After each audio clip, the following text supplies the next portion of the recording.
Hello students, I am again in front of you with a new chapter from your prose. The second chapter is A Fellow Traveler, which is written by the author A.G. Gardiner. Hope all of you are studying hard at your home. Before starting this chapter, I want to tell something about the syllabus regarding prose.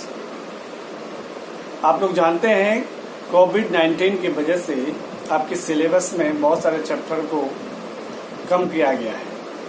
Pros में से आपको आपके दो chapter, एक है I am John shirt और दूसरा है the secret of health success and power, ये दोनों चैप्टर को निकाल दिया गया है। अब आपके पास प्रोज में केवल 5 चैप्टर है। पहला चैप्टर मैंने जैसा आपको पढ़ाई दिया है, a girl with A basket. दूसरा आज मैं पढ़ाने जा रहा हूँ एजी गार्डिनर का ए फेलो ट्रेवलर। तीसरा है द होम कमिंग। चौथा है विमेन्स एजुकेशन और पांचवा है heritage of India. AG Gardiner England के एक महान एसेइस्ट थे और ये अपने निबंधों को अल्फा ऑफ द प्लो नाम से लिखा करते थे। तो वर्तमान जो आपका ये चैप्टर है ए फेलो ट्रेवलर, इसमें लेखक ने वर्णन किया है अपने ट्रैवलिंग का, जो वे लंदन से बाहर किसी टाउन में जा रहे होते हैं ट्रेन से, और उस दौरान उस ट्रेन के डिब्बे में उनके साथ और कोई नहीं होता है, तो वो सोचते हैं कि डिब्बे में वो अकेले हैं।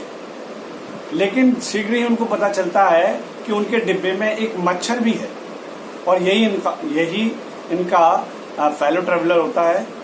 मच्छर को सब पहले वो मारना चाहते हैं, लेकिन मार नहीं पाते हैं। वो हर बार वो मच्छर उनको धोखा दे जाता है। लास्ट में थक हार कर वो कहते हैं कि मैं तुम्हें मृत्युदंड से बरी करता हूँ। तो ये जो निबंध है यह एक हास्यात्मक निबंध है, ह्यूमरस प्ले है, और साथ में इसमें एक मैसेज भी है कि इस पृथ्वी में चाहे वो बड़ा प्राणी हो कोई या छोटा प्राणी हो, सबका एक अपना इम्पोर्टेंस है, अस्तित्व है, हमें सबको रेस्पेक्ट देना चाहिए। चलिए हम इस चैप्टर को लाइन बाय लाइन एक्सप्लेन करते हैं और समझने का प्रयास करिए आप लोग। Let's begin. I do not know which of us got into the carriage first. मैं नहीं जानता कि हम में से पहले कौन कैरेज में घुसा या प्रवेश किया। कैरेज मीन्स रेल का डिब्बा। Indeed, I did not know he was in the carriage at all for some time. वास्तव में मुझे तो ये भी नहीं पता था कि कुछ समय पहले से ही वह इस डिब्बे में मौजूद था। It was the last train from London to a Midland town. यह लंदन से मिडलैंड टाउन की तरफ अंतिम ट्रेन था। स्टॉपिंग ट्रेन, एक रुक कर चलने वाली train. An infinitely leisurely train, एक अनंत रूप से बहुत ही धीमा ट्रेन, यानी कि बहुत धीमे ये ट्रेन चल रही थी। One of those trains which give you an understanding of eternity, यह उन ट्रेनों में से एक ट्रेन था जो आपको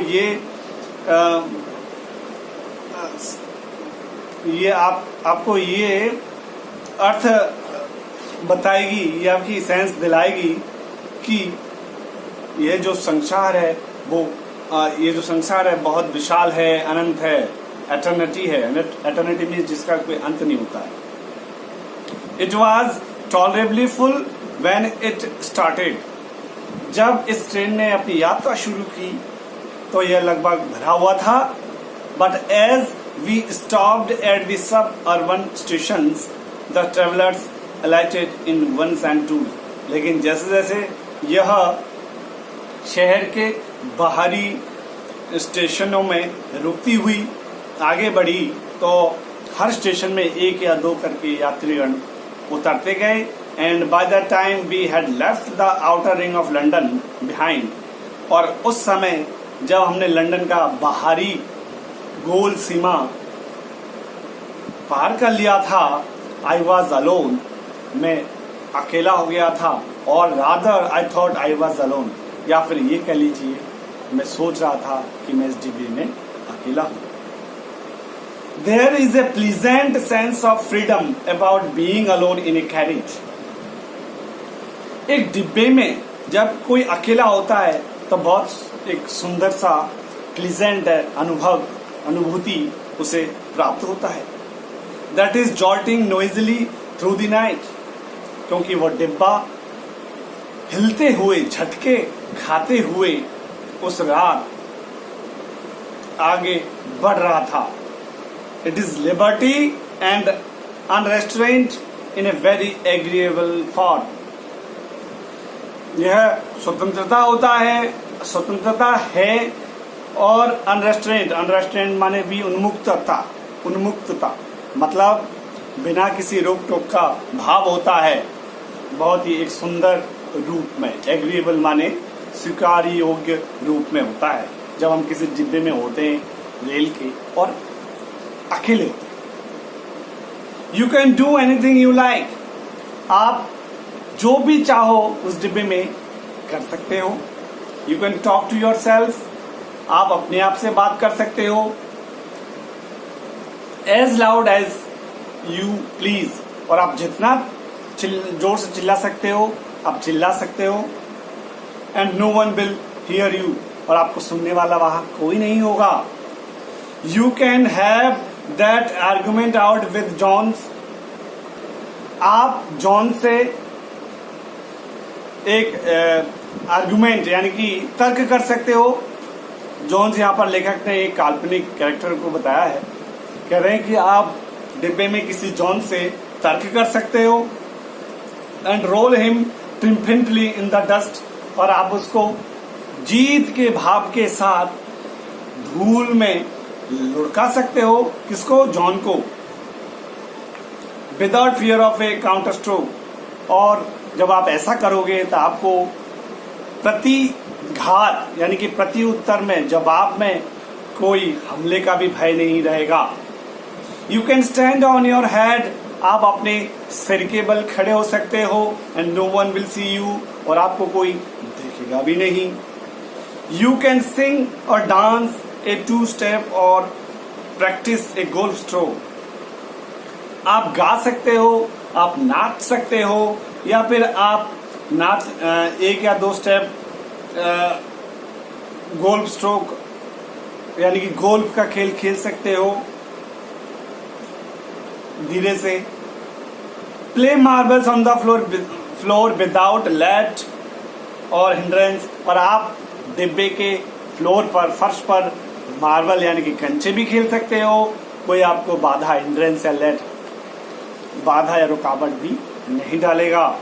you can open the window और shut it without provoking a protest, आप खिड़की को खोल सकते हो या फिर बंद भी कर सकते हो बिना किसी विरोध के या किसी को प्रोवोक करते हुए यानी कि चिढ़ाते हुए।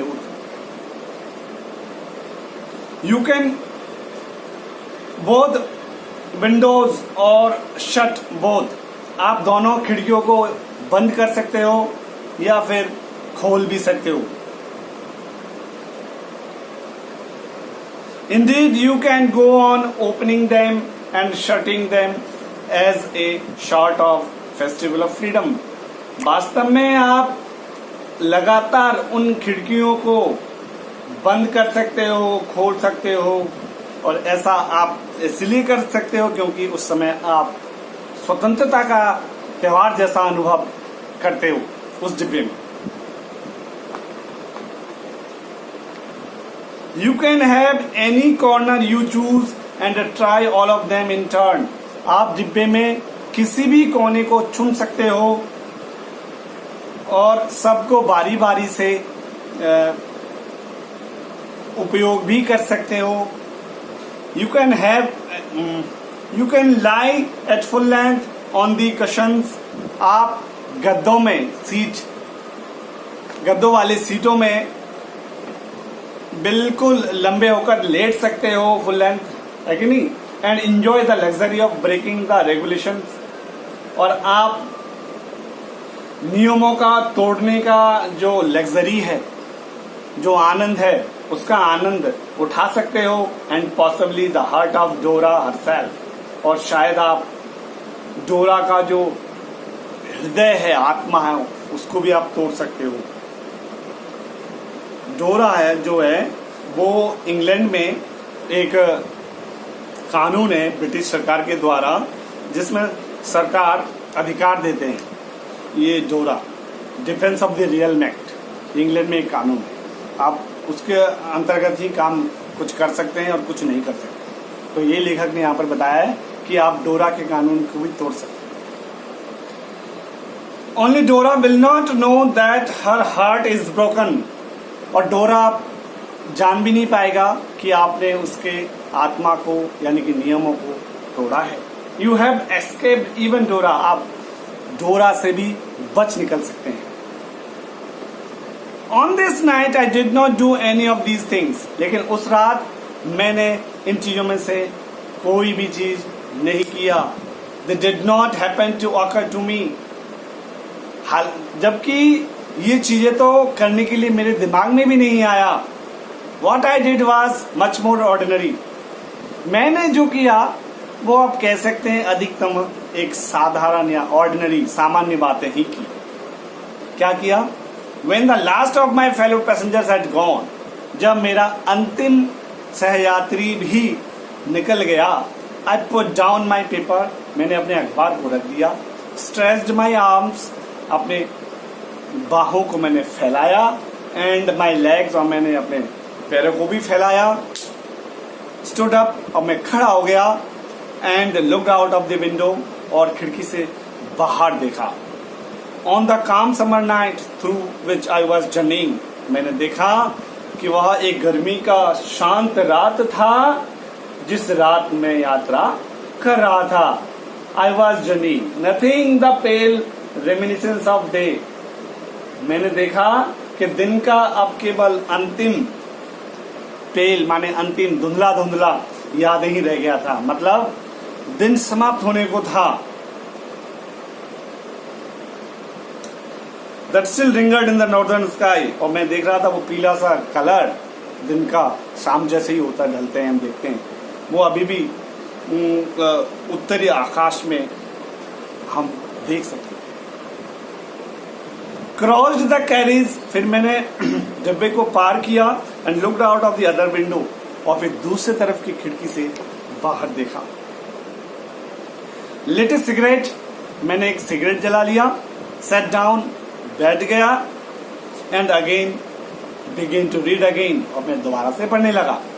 इट वॉज देन दैट, कि तभी I became aware of my fellow traveller, मुझे अपने सहयात्री के बारे में अनुभव हुआ, पता चला। He came and sat on my nose, वह आया और मेरे नाक के ऊपर आकर बैठ गया।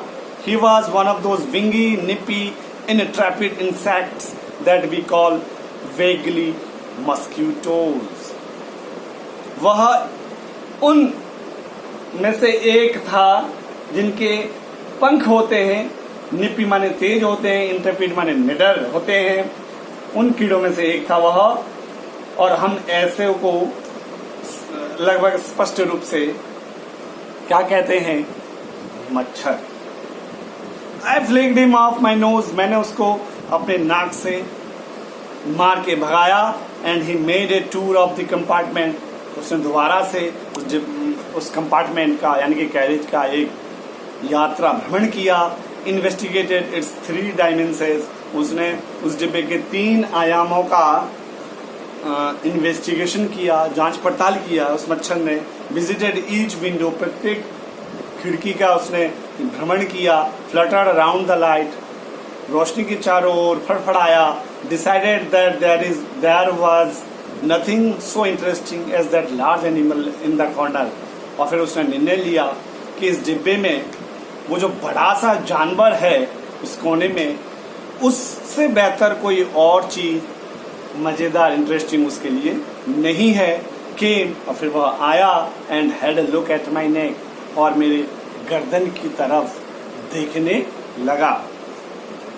आज यहीं तक पढ़ते हैं पहले पार्ट में। दूसरे पार्ट में हम इस पार्ट को पूरा करेंगे। धन्यवाद।